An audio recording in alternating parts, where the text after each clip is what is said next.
Doctors operation روم میں اپنا کام کرتے باہر نکلے تو ان کے ساتھ ہی بے حد سرخی چھلکاتی آنکھیں لیے بالاج بھی روم سے تھکا تھکا سا کندھے جھکائے باہر نکلا تھا۔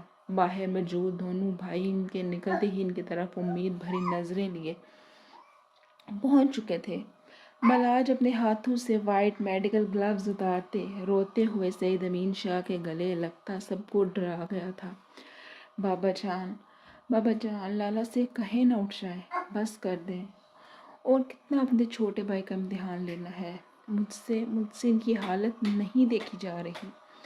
وہ اونچا، لمبا، چوڑا، مضبوط اعصاب کا حامل شخص پھوٹ پھوٹ کر روتا باقی سب کی آنکھوں کو بھی نم کر گیا تھا۔ دا جان کی بوڑھی آنکھیں بھی نم ہوتی سامنے کا منظر دھندلا کر گئی تھی۔ جانے وہ کتنے غم تھے جو ان بوڑھے کمزور اور ناتواں کندھوں نے اٹھانے تھے۔ وہ اپنا چہرہ جھکائے اپنے لال پڑتی نمکین پانی سے بھری آنکھیں جھکاتے اپنے تاثرات چھپانے لگے۔ سید امین شاہ اور سید عامر شاہ کا بھی حال ان سے مختلف نہیں تھا۔ ایک طرف جوان خوبرو بیٹا تھا تو دوسری طرف ان کی بیٹی کا شوہر اس کی زندگی کا امین بھی تھا۔ سید امین شاہ بھی ضبط سے لال پڑتی آنکھوں اور کانپتے ہاتھوں سے بالاج کے کندھے کو تھپکتے اس کے ساتھ ساتھ جیسے خود کو اور باقی سب کو بھی حوصلہ دینے لگے تھے۔ صبر کرو بیٹا، ہمت سے کام لو، خدا اپنے بندے پر اس کی ہمت سے زیادہ بوجھ نہیں ڈالتا۔ یقیناً ہمیں بھی وہ کسی امتحان میں نہیں ڈالے گا۔ جس پر سبھی آنکھوں میں آنسو لیے اس بات میں سر ہلاتے پھر سے ورد اور دعاؤں میں لگ گئے۔ بوڑھے کپ کپاتے ہاتھوں میں تھامی گہرے سبز رنگ کی تسبیح کے دانے پھر سے گرتے اپنے رب کے حمد و ثنا کرتے اپنی دعا کی قبولیت کی تگ و دو میں لگ گئے تھے۔ امید شاید پھر سے بند گئی تھی۔ بابا جان، سید امین شاہ نے بالاج کو اپنا مقابل کرتے اس کے دونوں شانوں پر زور دیتے جیسے اسے ہمت دلائی تو بالاج بھی خاموش ہوتا اپنی کوہنی سے بہتے آنکھیں صاف کرتا جیسے خود کی تمام ہمت مجتمع کرتا۔ زیر لب پھر سے اپنے باپ کو ڈرے ہوئے لہجے میں پکار بیٹھا۔ اس کا دل پھٹنے کے قریب تھا۔ کانپتے ہاتھوں سے جس طرح وہ آپریشن کروا پایا تھا یہ وہ جانتا تھا، یہ اس کا رب۔ وہ اس وقت مکمل طور پر بکھرا ہوا تھا اور بکھرے ہوئے انسان کو اللہ کے بعد ہمت دینے والی ذات اس کے اپنے ہوتے ہیں۔ اس لیے وہ اس وقت کسی ڈرے سہمے بچے کی طرح اپنے باپ کی آغوش میں کھڑا ہمت مجتمع کر رہا تھا۔ ہمت سے کام لو بالاج، یوں آنسو بہا کر ہم بوڑھوں کو مزید کمزور مت کرو۔ بالاج کے پھر سے لگاتار بہتے موٹے موٹے آنسوؤں کو اپنے ہاتھ سے صاف کرتے ہوئے جیسے التجا کر رہے تھے، جس پر بالاج سر سانس بھرتا اپنے بہتے آنسو کو دونوں ہاتھوں سے زور سے رگڑتے اس بات میں سر ہلا کر رہ گیا۔ ڈاکٹر بالاج، آپ سب صبح سے یہاں موجود ہیں، کسی نے بھی کچھ نہیں کھایا، اس لیے کھانا میں آپ کے لیے لائے ہوں۔ ابھی سب کے حواس کو سنبھلے تھے کہ ایک بے حد خوبصورت نرم گو آواز نے بالاج کے ساتھ ساتھ وہاں موجود ہر شخص کو اپنی جانب متوجہ کیا تھا۔ سائمہ بیگم جس روتے دھوتے سین سے اکتائے کھڑی تھی، اپنے سے چند قدم پر موجود اس قدر خوبصورت لڑکی کو دیکھ فوراً سے پہلے الرٹ ہوئی تھی۔ نیلی آنکھوں اور باریک نقش کی حامل نرم و نازک سی ڈاکٹر پریشا اس وقت ان سے کچھ فاصلے پر موجود ہاتھوں میں کھانے کی ٹرے تھامے کھڑی سب کو یوں اپنی جانب متوجہ پا کر کچھ جھجک سے گئی تھی۔ سی گرین اسٹائلش سے ڈریس کے اوپر سفید اوور کوٹ پہنے اور گلے میں اسٹیتھوسکوپ لگائے وہ 100% ایک خوبصورت ڈاکٹر تھی، جبکہ باقی سب کی نظریں اس نازک سی لڑکی سے ہوتی پھر سے بالاج کے چہرے پر مرکوز ہوئی تھی۔ نو تھینکس ڈاکٹر، I'm okay۔ سب کی سوالیہ نظروں پر محسوس کرتا ہوا کچھ شرمندہ سے انداز میں بولا تھا، جبکہ زیر لب خود کو موٹی سی گالی دیتا اس وقت کو کوس رہا تھا جب اس کا اس ڈاکٹر کے ساتھ پہلا انٹریکشن ہوا تھا۔ تب سے ہی یہ محترمہ اس کے پیچھے لگی ایسی ہی ہر جگہ اس کی فکر میں مبتلا اسے شرمندہ کرنے کا ٹھیکہ اٹھا چکی تھی۔ جبکہ بالاج کے دو ٹوک انداز اور گھورتی سخت نظروں پر پریشے کے روشن پر امید چہرے کی چمک کافی حد تک مانند پڑ گئی تھی۔ اٹس اوکے، اگر کچھ اور چاہیے ہو۔ نو تھینکس، ڈاکٹر پریشا جو مشکل مسکراتی خود شرمندگی کی گہرائیوں سے نکالنے کی غرض سے بولی تھی تو اس کی بات پوری ہونے سے پہلے ہی بالاج ایک بار پھر سے سختی سے اسے ٹوک گیا تھا۔ اب کی بار اس کی اس قدر سختی پر ڈاکٹر پریشا افندی کی خوبصورت نیلی آنکھوں میں نمک کی چمک بہت واضح ہوئی تھی، جسے وہ فوراً سے نظریں جھکائے اس بات میں سر ہلاتے بغیر کچھ کہے وہاں سے چلی گئیں۔ بلاج تو اس کے جانے کے بعد سر جھٹکتا ایک بار پھر سے اپنی فیملی کی طرف متوجہ ہوا تھا۔ براؤن بینچ پر بیٹھے اپنے بوڑھے خاموش تاجان کو دیکھ وہ سعید امین کے آنکھوں کے اشارے پر ان کی طرف بڑھتا ان کے کمزور ناتواں وجود کو اپنے مضبوط حصار میں لیتا ان کی ہمت باندھنے لگا تھا، جبکہ سائمہ بیگم کی پرسوچ چال باز نظروں نے تب تک پریشے کے کمر پر موجود لمبے گھنے براؤن بالوں کا دیدار کیا تھا، جب تک وہ نظروں سے مکمل طور پر اوجھل نہیں ہو گئی تھی۔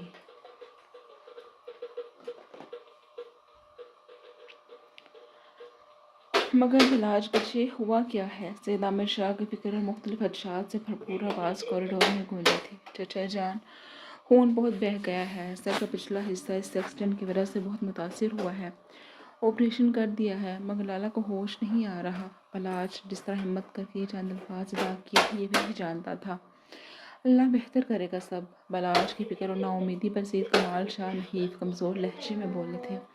اس سے پہلے کہ پھر سے سید عامر شاہ کچھ کہتے، ایک دفعہ پھر سے آپریشن روم کا ڈور کھلا تو ساتھ ہی پورے کوریڈور ننھی سی باریک روتی آواز سے گونجتا سب کو اپنی جانب متوجہ کر گیا تھا۔ جب سب کی نظریں آپریشن تھیٹر سے آتی ایک ڈاکٹر اور اس کے پیچھے موجود ڈاکٹر کی طرف اٹھی تھی، ڈاکٹر پرور مسکراتی ہوئی پنک کمبل میں لپٹی ایک ننھی سی جان کو لیے ان کی طرف بڑی تھی، جبکہ اب کی بار بلاج کے ساتھ ساتھ سید کمال شاہ بھی اپنی جگہ سے کھڑے ہوئے تھے۔ پریئر روم سے نکلتے ساریہ بیگم بھی وہیں دروازے پر ہی جم گئی تھی۔ مبارک ہو آپ سب کو، خدا نے آپ کی پڑپوتی کو نئی زندگی دی ہے۔ مبارک ہو آپ سب کو، خدا نے آپ کی پڑپوتی کو نئی زندگی دی ہے۔ پروفیشنل مسکراتے ہوئے اس کمبل میں لپٹے وجود کو سید کمال شاہ کی طرف بڑھاتے بولنے تو سبھی آنکھوں میں نمی لیے مسکرا دیے تھے۔ سید کمال شاہ نے کانپتے ہاتھوں سے اسے اپنے ہاتھوں میں لیا تھا۔ Thank you doctor. میرا میری بیٹی کیسی ہے؟ سید عامر شاہ بھی ہونٹوں پر مدھم مسکراہٹ سجائے میرا کے بارے میں پوچھنے لگے تھے۔ جی وہ بھی ٹھیک ہے مسٹر شاہ، پریشانی اسٹریس کی وجہ سے ان کا بی پی بہت لو ہو گیا تھا، اس لیے ہمیں وقت سے پہلے آپریٹ کرنا پڑا، لیکن اب وہ ٹھیک ہیں۔ پروفیشنل انداز میں مسکراتے انہوں نے سید عامر شاہ کو تسلی بخش جواب دیا تو سب نے ہی باختیار اپنے خدا کا شکر ادا کیا تھا۔ اس کے بعد ڈاکٹر پروا سب کے شکریہ کے کلمات سمیٹتی مسکراتی وہاں سے چلی گئیں تو سب کی توجہ ایک دفعہ پھر سے اس گلابی رنگ کے کمبل میں لپٹی گلابی پڑتی بچی کی طرف ہوئی تھی، جسے دیکھ باختیار سید کمال شاہ کے ہونٹوں پر مسکراہٹ بکھری تھی۔ رو رو کر ہلکان ہونے کے بعد وہ اب سونے کی تیاری پھر سے پکڑ چکی تھی۔ دا جان، یہ تو بالکل زاوی لالا جیسی ہے۔ بلاج کی نظریں جیسے ہی اس گلگوتھنی سی جان پر پڑی تو باختیار وہ بولا تھا، جو کہ واقعی ہی بنی بنائی زاویار شاہ تھی۔ یہ سنتے ہی ساریہ بیگم بھی آنکھوں میں آنسو لیے دا جان کی طرف بڑھتی زاویار شاہ کی کاربن کاپی کو اپنے ہاتھوں میں تھام گئی، جسے دیکھ باختیار وہ اس کے چھوٹے چھوٹے ہاتھوں پر روتے روتے پیار کرنے لگی تھی۔ باقی سب کا حال بھی کچھ مختلف نہیں تھا، سبھی باری باری سے تھامتے سے پیار کرتے جیسے اس میں اپنا ہر رشتہ ڈھونڈنے لگے تھے۔ سید عامر شاہ کا تو وہ چھوٹی سی مرہا ہی لگی تھی، ہاں اسے زاویار شاہ سے نقش رائے تھے، مگر اس کے چہرے پر معصومیت اور ملائمت بالکل مرہا شاہ کی تھی۔ سبھی اپنے رب کے شکر گزار تھے کہ جس نے زاویار شاہ کی بیوی اور اولاد کو صحت دی تھی۔ ان دکھی اور تکلیف دہ لمحات میں سکون کے چند پل ملے تھے۔ اب بس سب کو ہی زاویار کے ہوش میں آنے کا انتظار تھا۔ بلاج سے اپنی بھتیجی کا نام بھی خود رکھنا چاہتا تھا، مگر اسے اس وقت سب سے زیادہ فکر زاویار کی تھی۔ ایک دفعہ وہ ٹھیک ہو جاتا پھر اس کے بعد تو وہ یہ خوشی پوری دھوم دھام سے منانے کا ارادہ رکھتا تھا۔ آہل خانزادہ اس وقت تپتی دھوپ میں کھڑا زرش کا بے صبری سے انتظار کر رہا تھا۔ پولیس یونیفارم میں ملبوس، آنکھوں پر بلیک سن گلاسز لگائے وہ اس وقت ماحول پر مکمل طور پر چھایا ہوا جانے کتنی ہی لڑکیوں کے دل دھڑکا رہا تھا، مگر اسے کسی سے بھی کوئی لینا دینا نہیں تھا، اور جس سے تھا وہ تو الگ ہی ٹریک پر چلتے اسے صحیح ذلیل کر رہی تھی۔ وائرس کے کہنے پر وہ صبح سے صبر کی گھون پر تھا، جلتے توے پر بیٹھا بے حال ہو رہا تھا۔ صبر اور آہل خانزادہ مکمل طور پر دو الگ الگ اور اپوزٹ چیزیں تھیں۔ وہ صرف وارث کو سمجھانے پر زرش کے یونی سے فری ہونے تک کا ویٹ کر پایا تھا، ورنہ اس کے لیے زرش کی کلاس روم تک پہنچنا کوئی مشکل کام تو بالکل بھی نہیں تھا۔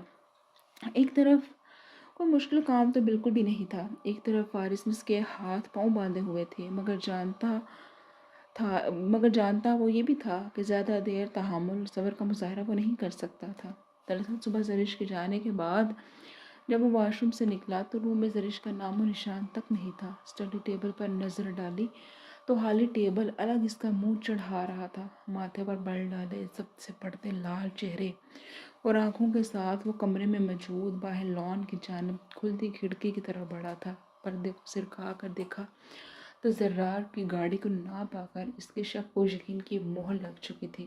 اپنے جبڑے سختی سے بھینچے، وہ ہاتھ میں تھاما سفید ٹاول جس سے وہ اپنے بال رگڑتے باہر نکلا تھا، اسے گول مول کرتا زمین کی زینت بنا چکا تھا۔ دونوں ہاتھ کمر پر رکھے وہ اس وقت ضبط کی انتہاؤں پر تھا۔ کچھ دیر یوں ہی بے چینی سے روم کے چکر کاٹتا وہ اگلا لاحق عمل تیار کرنے لگا تھا۔ یہ لڑکی تو آج نہیں اس کے ہاتھوں سے بچنے والی۔ فوراً سے پہلے ادھر ادھر نظریں گھماتا وہ اپنا موبائل فون اور جیب کی کیز ڈھونڈنے لگا۔ بلینکٹ کو ادھر ادھر پٹکتا وہ اس وقت سنجیدگی سے موبائل فون ڈھونڈنے کے ساتھ ساتھ سخت غصے کا شکار بھی معلوم ہو رہا تھا۔ اسے رہ رہ کر زرش پر تپ چڑھ رہی تھی۔ جتنا وہ جلدی کرنا چاہ رہا تھا اتنی ہی اسے دیر ہو رہی تھی، کیونکہ موبائل فون تو مل کر نہیں دے رہا تھا۔ پورا بلینکٹ اکٹھا کرتے ہوئے اسے جھاڑ چکا تھا مگر موبائل فون نہ ملا کہ تبھی اس کے موبائل فون کی رنگ ٹون بجے، جو کہ بیڈ کے بالکل کنارے پر پڑا چیخ چیخ کر خود کی یہاں موجودگی کا اعلان کرنے لگا تھا۔ جس پر راحل ہاتھ میں اٹھائے بلینکٹ وہیں پٹکتے اپنے موبائل فون کی طرف بڑھا تھا۔ الٹے پڑے موبائل کی اسکرین کو سیدھا کیا تو سامنے ہی فارس خانزادہ کا نام موبائل فون پر جگمگاتا نظر آنے لگا تھا۔ ہاں بول۔ گرین آئیکن کو سوائپ کرتے وہ ڈریسنگ میرر پر پڑی اپنی جیب کی کیز کی طرف بڑھتا فارس سے مخاطب ہوا تھا۔ کیا بولوں میں؟ تمہارا دماغ خراب ہو گیا ہے کیا؟ یہ کیا حرکتیں کرتے پھر رہے ہو؟ فارس کے لہجے اور سوال پر راحل کے روم کے دروازے کی طرف بڑھتے قدم رکے تھے۔ کیا مطلب ہے تیری اس بکواس کا؟ ماتھے پر بالوں کا جال ڈالے وہ پہلے ہی کم پریشان نہیں تھا، اوپر سے فارس کے سوال جواب نے رہی صحیح کسر پوری کر دی تھی۔ ماتھے پر پڑے بکھرے بالوں کو ہاتھ سے پیچھے کرتا وہ سنجیدگی سے گویا ہوا تھا۔ زرش کی مجھے کچھ ٹائم پہلے کال آئی تھی۔ زرش کے نام پر راحل اپنے ہاتھ کی مٹھی بھینچ کر رہ گیا تھا، جبکہ بغیر کچھ بھی کہے خاموشی سے وہ دوسری طرف سے بات پوری ہونے کا منتظر تھا۔ دیکھ میرے بھائی، میری بات سن۔ تم کیوں اس پر اتنا روب جھاڑتے ہو؟ کبھی اس کی مان لیا، سن لیا کرو۔ آگے بول، آگے کیا کہا اس نے؟ فارس کے بھاشن سے تنگ آتے وہ فارس سے زرش کی بابت سوال کرنے لگا تھا۔ کیا کہے گی وہ بیچاری؟ روتے ہوئے وہ تمہاری ہی دھون سے زبردستی کا بتا رہی تھی۔ دوسری طرف بالکونی میں کھڑا فارس تنگ آتے بولا کہ آہل کی عقل میں واقعی کوئی بات نہیں گھستی تھی۔ اچھا، اپنی بیوی سے تعلق بنانا کب سے زور زبردستی کے زمرے میں آنے لگا تھا؟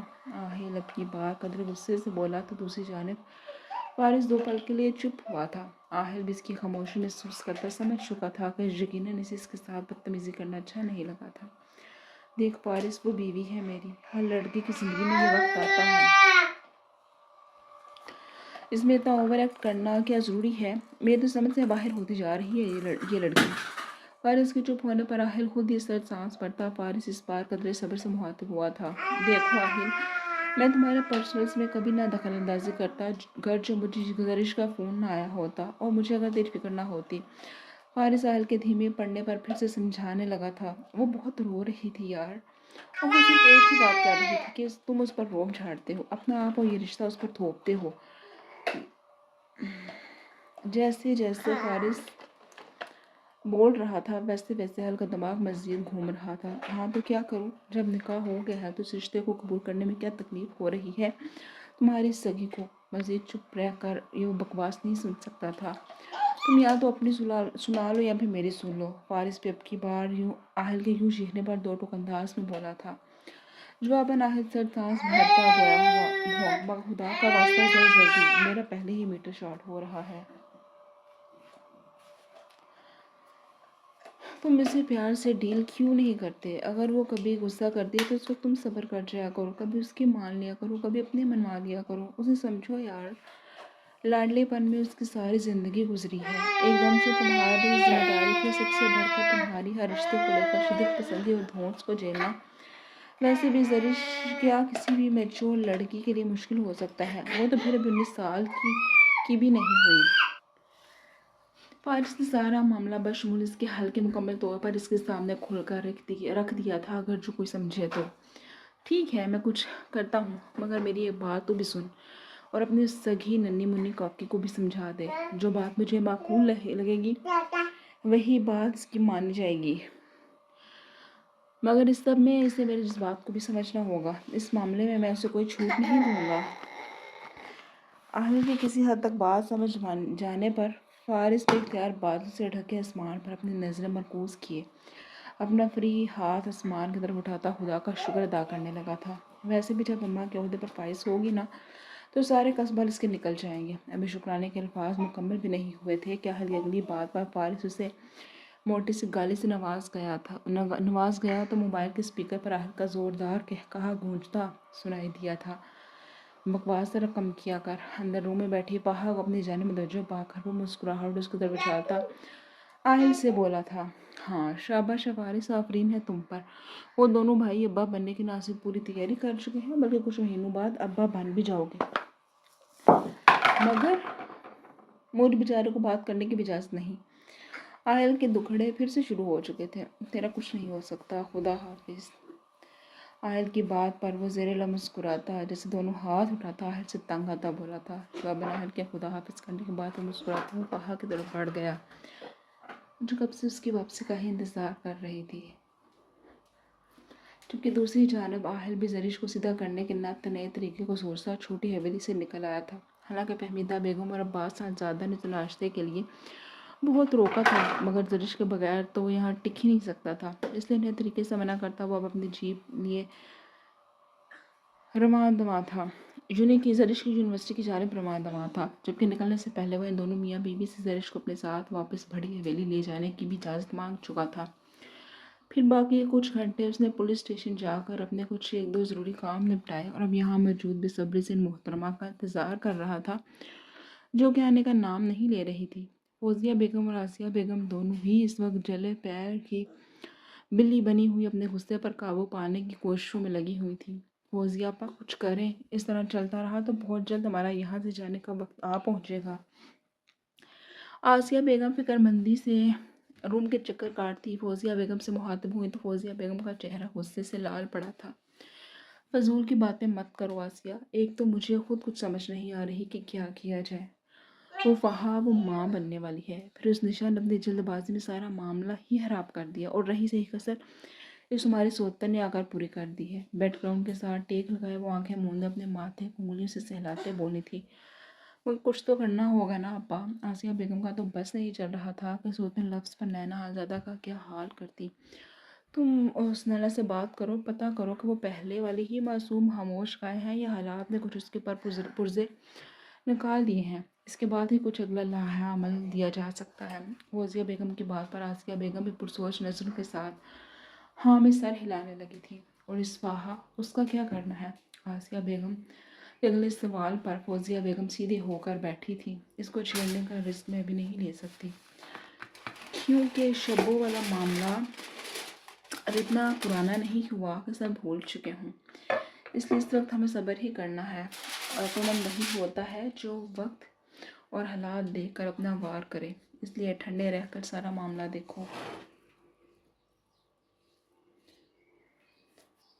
مجھے اس وقت اگر فکر ہے تو ہیرا کی ہے۔ فوزیہ بیگم نے اپنی حقیقی پریشانی کا اظہار کیا تو آسیہ بیگم ان کے پاس ہی آ کر بیٹھتے ان کی ہمدردی کرنے لگی تھی۔ ہاں باپ، مجھے تو لگتا ہے ان شاہ حویلی والوں نے اسے آپ کے خلاف کر دیا ہے۔ لگ تو مجھے بھی کچھ ایسا ہی رہا ہے، مگر سوال یہ ہے کہ میرے خلاف ہو کیسے گئے؟ میں نے تو کچھ ثبوت نہیں چھوڑا تھا۔ فوزیہ بیگم کو یہی بات تنگ کر رہی تھی کہ اگر شاہ حویلی والے ان کے بارے میں سب اس قدر وثوق سے کہہ رہے تھے تو یقیناً ان کے پاس کچھ ثبوت تو ہوگا۔ اس کے جواب میں آسیہ بیگم کیا ہی کہتی، میں اسکندر کھا کر رہ گئی تھی، جس پر فوزیہ بیگم پرسوچ نظریں سامنے دیوار پر مرکوز کیے جیسے بہت کچھ سوچ اور سمجھ رہی تھی۔ کرتے کرتے بالآخر کو زرعی شرائط جن سے باہر آتی نظر آ ہی گئی تھی۔ زرعی شرائط کی نظر بھی آہل پر پڑ چکی تھی، جو کہ بلیک سن گلاسز لگائے دونوں ہاتھ جیبوں میں ڈالے ان کو دیکھتا سیدھا کھڑا ہوا تھا۔ زرش وہ دیکھ آہل لالائے ہیں ہمیں لینے کے لیے۔ آئے تو چہکتی بولی تھی، کیونکہ زرار حال زیادہ اس کی کل رات کو منہ ماری ہوئی تھی، اس لیے وہ زرار کو یہاں نہ پا کر انتہا کی خوش ہوئی تھی۔ تمہیں نہیں، صرف زرش کو، تم میرے ساتھ چل رہی ہو۔ پھر آیت کی یہ خوشی زیادہ دیر قائم نہ رہ سکی کہ بقول آیت کی اس کی خوشیوں اور نیند کا دشمن بھی ان کے پیچھے ہی آن کھڑا ہوا، تو دونوں رک کر اب زرار کی طرف متوجہ ہوئی تھی، جو کہ فارمل ڈریسنگ میں بلیک سن گلاسز لگائے بہت ہینڈسم لگ رہا تھا۔ آیت کا تو زرار کو دیکھ کر ہی منہ بن گیا۔ اسے محسوس کرتے زرار کے ہونٹوں پر خوبصورت مسکراہٹ بکھر گئی تھی۔ اسے یہ اپنی معصوم اور موٹی اور معصوم سی بیوی دن بدن مزید پیاری ہوتی جا رہی تھی، اس لیے وہ اس کی ناراضگی کے خیال سے انہیں خود لینے آیا تھا۔ یہاں آتے راستے میں ہی گھر بات ہوئی تو اسے علم ہوا کہ زرش آہل کے ساتھ ہی واپس جائے گی۔ دوسری طرف آہل بھی زرار کو دیکھ ان تینوں کی جانب ہی بڑھا تھا۔ زرار لالا، مگر ان کے ساتھ کیوں جاؤں؟ مجھے آپ کے ساتھ گھر واپس جانا ہے۔ جب آہل کے قریب پہنچا تو زرش کے الفاظ بخوبی اس کے کانوں تک پہنچتے اسے لب بھیجنے پر مجبور کر گئے تھے، جبکہ اپنے بالکل قریب ہی آہل کی خوشبو محسوس کرتے ہوئے قدرے زرار کے ساتھ لگی تھی۔ ہاں، تم گھر ہی جا رہی ہو، مگر اپنے گھر؟ میرا مطلب ہے کافی چھٹیاں مل چکی ہیں تمہیں، اس لیے تم میرے ساتھ اب واپس بڑی حویلی جا رہی ہو۔ زرش کی حرکتیں ہمیشہ کی طرح اس کا ضبط آزما رہی تھیں، مگر وہ صبر کا مظاہرہ کرتا خوش دلی سے بولا تھا، ہاں زرش، آہل بالکل ٹھیک کہہ رہا ہے۔ مورے کا بھی فون آیا تھا، انہوں نے تمہارا بڑی حویلی جانے کا مجھے بتایا تھا۔ زرار کی بات پر زرش کے ساتھ ساتھ آیت کے چہرے پر بھی 12 بج گئے تھے۔ ہائے اللہ جی، یہ ظالم سماج کیوں ہم دونوں بہنوں اور سہیلیوں کو دور کرنے کی سازشیں کرتا رہتا ہے۔ آیت کے تو اپنے ہی دکھ تھے، جس پر آہل اور زرار دونوں ہی مسکرا دیے، جبکہ زرش کو تو بڑی حویلی جانے کا سن کر ہی ہاتھ پاؤں پھولنے لگے تھے۔ جو شخص اس کے اپنے ماں باپ کے گھر اس کا لحاظ نہیں کرتا تھا، اس سے کسی اچھائی کی بھلا زرش کو کیا ہی امید تھی؟ ویسے بھی اس کے پاس چھوٹی حویلی جانے کی تمام وجوہات ہی جواب دے گئی تھی، جب اس کی اپنی مور ہی اپنے داماد کے ساتھ دے رہی تھی۔ تمیدہ بیگم کے اس قدم نے زرش کے دل میں ایک نئی گانٹھ باندھ دی تھی، مگر وہ یہ سمجھنے سے بھی قاصر تھی کہ اس کی موریں جو بھی کر رہی تھی وہ زرش کی بھلائی کے لیے ہی کرتی تھی۔ اوکے زرش گڑیا، اب ہم چلتے ہیں، تم لوگ بھی احتیاط سے جاؤ۔ زرار نے جھکے سر کے ساتھ کھڑی زرش کو اپنے ساتھ لگاتے اجازت لینی چاہی تھی۔ خیال رکھنا ہے اس کا، آہل کے گلے لگتے وہ ہمیشہ کی طرح آہل کو وارن کرتا بولا تو وہ مسکراتے محض اس بات میں سر ہلاتے، ماتھے پر ہاتھ لے جاتے سلیوٹ کرتا یوں ظاہر کرنے لگا جیسے حکم کی پاسداری ہوگی۔ اس کے انداز پر زرش کی طرف شرارتی نظر سے دیکھتی آیت نے اپنی مسکراہٹ روکی تھی۔ پھر آیت بھی زرش کے گلے لگتی زرار کے پیچھے ہو لی، جبکہ ان دونوں کے جانے کے بعد آہل زرش کے قریب ہوتے اسے سوچ میں گم دیکھ اس کا ہاتھ تھامے اپنی پولیس جیپ کی طرف بڑھ گیا تھا۔ اب اگر نیا پاکستان بن گیا ہو تو ہمیں بھی چلنا چاہیے، نہیں؟ یہی ایک جملہ تھا جو آہل کے منہ سے ادا ہوتا زرش تک پہنچا، جس پر وہ بھی سر جھٹکتی آہل کے ہم قدم چل پڑی تھی۔ آغا جان، یہ حمایت پا کر زیادہ ہواؤں میں مت اڑنا نینا میڈم۔ اپنے روم کی طرف جاتے نینا حالزادہ کے قدم اس جانی پہچانی آواز پر تھمے تھے۔ پیچھے مڑ کر دیکھا تو اپنے سامنے واجد حالزادہ کو کھڑے پا کر وہ سر سانس بھر کر رہ گئی تھی۔ یہ پہلی بات چیت تھی جو ان دونوں کے مابین براہ راست ہوئی تھی، ورنہ تو جب سے آئی تھی محض نظریں ہی ان کو سونپی گئی تھیں۔ کیوں آپ کو کس بات کا ڈر لاحق ہو گیا ہے واجد صاحب؟ نینا حالزادہ چہرہ اور رخ موڑے اور واجد حالزادہ کا بالکل مقابل آن کھڑی ہوئی تو واجد حالزادہ ان کے معصوم چہرے اور کام پرسکون طبیعت کے چام میں پھر سے خود کو بندھے محسوس کرنے لگے تھے۔ یہ پہلی عورت تھی جس نے واجد حالزادہ کے دل کو مکمل طور پر اپنے قابو میں کر لیا تھا۔ آج بھی شاید واجد حالزادہ کے اندر نینا حالزادہ کے لیے محبت موجود تھی۔ کہتے ہیں جہاں کچھ باقی ہو وہیں پر ہی نفرت کا پودا بھی پروان چڑھتا ہے، ان کے معاملے بھی شاید یہی تھا۔ ہر بار جب انہیں نینا حالزادہ کی اپنے ساتھ کی گئی بے وفائی یاد آتی تو ان کے دل کے ہزار ٹکڑے ہو جاتے۔ اپنے جذبات کی توہین یاد آتی انہیں آگ لگا دیتی تھی، جس میں ہر بار ان کی اولاد کو جلنا پڑتا تھا۔ مجھے نہ تو کبھی کوئی ڈر پہلے لاحق ہوا ہے اور نہ ہی آگے کچھ ایسا ہونے کے امکانات ہیں۔ ہاں، مگر تم میری ایک بات یاد رکھنا، تمہاری اور تمہاری اولاد کی نہ تو مجھے پہلے ضرورت تھی اور نہ ہی آگے ہوگی، اس لیے جتنا جلدی ہو سکے اپنا بوریا بستر سمیٹو اور چلتی بنو یہاں سے۔ اپنا غصہ ہمیشہ کی طرح وہ تلخ الفاظ سے دوسرے میں منتقل کرنے کے عادی تھے، اس لیے ابھی بے حسی سے بولتے وہ نینا حالزادہ کے دل کے ہزار ٹکڑے کر گئے تھے۔ دوسری طرف نینا حالزادہ اپنے یہ تجزیات میں گم تھی۔ انہیں واجد حالزادہ کا انداز بھی ویسا ہی لگا تھا جیسا چند سال پہلے لگا تھا۔ ہاں مگر اب شاید 2 جوان بیٹوں کا غرور بھی اس میں شامل ہو گیا تھا۔ اتنا غرور بھی انسان پر نہیں جچتا واجد صاحب۔ میری اور میری اولاد کی فکر کرنے کی آپ کو ضرورت نہیں ہے۔ ہم بہت اچھے سے جانتے ہیں کہ ہم نے کیسے اپنے آپ کو اکیلے سنبھالنا ہے۔ نینا خانزادہ کو آج بھی ان کی سوچ اور بے حسی پر دکھ ہوا تھا، مگر اب فرق صرف اتنا تھا کہ پہلے یہ دکھ اور بے حسی انہیں تکلیف دیتی تھی، مگر اب نہیں۔ اب انہیں اس کی عادت ہو گئی تھی، اس لیے کم تکلیف ہوئی تھی شاید۔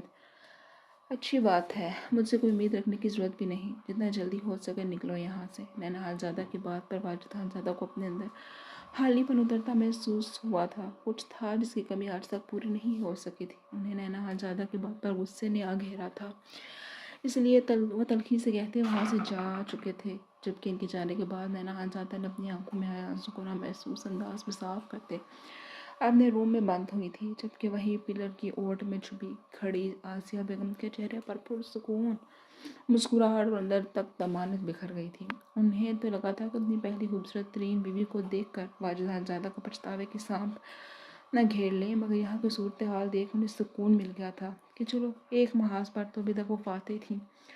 وہ طنزیہ مسکراہٹ ہونٹوں پر سے جائے فوزیہ بیگم کے روم کی طرف بڑھ گئی تھی تاکہ یہ خبر ان تک بھی پہنچا سکیں۔